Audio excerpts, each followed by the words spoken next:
We're talking acquisition reform. In the Army, buying lots and lots of drones. Lots of drones.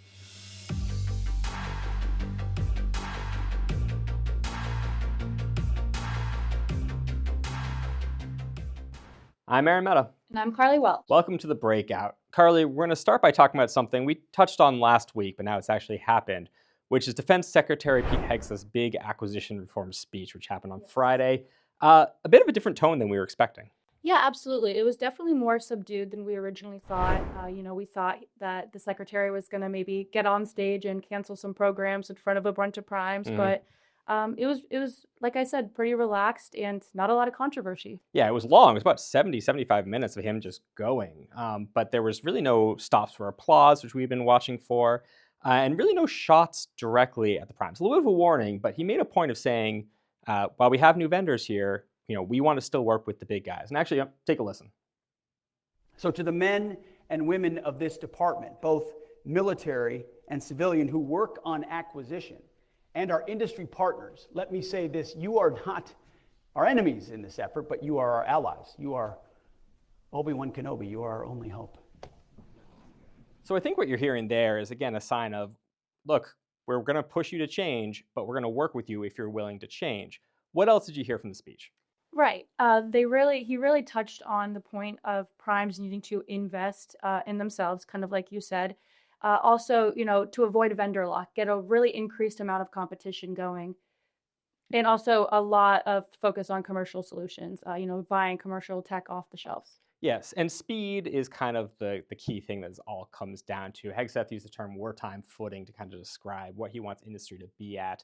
The point being, he said, an 85% solution that we can get to the warfighters in the next couple of months is way more important to us than a 100% solution we can get to them in a couple of years. We'll get to that 100% solution eventually, but right now we just need stuff in the field.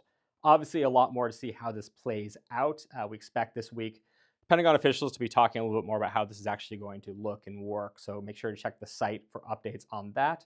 We're going to take a break. When we come back, we're going to talk about another big acquisition thing going on. At Leonardo DRS, our agility helps bring the ability to dominate in any scenario, on any platform, helping our warfighters accomplish the mission and get home safely. Leonardo DRS, our agility, your advantage. It's Veterans Day, and Breaking Defense would like to say thank you to all who served, and a happy 250th birthday to the United States Marine Corps. All right, we're back. Carley, let's talk about drones, because everyone wants to talk drones, particularly the Army. Last week, Army leadership gave an interview to Reuters, and they said, we're going to buy 1 million drones in the next 2 to 3 years, which raised the obvious question of how's that going to work, which you then pose to the Army. So what do we know about how this is going to go? Yeah, we don't know a whole lot, but the Army did confirm to Breaking Defense that they're going to do this through the SkyFoundry initiative, which is a new program under Army Materiel Command. So it's really about private industry partnering with the Army and the Pentagon to get this done. So this is not out of nowhere, right? The Army has been talking for a while about needing more drones. There were a couple of steps this year that have kind of set this up.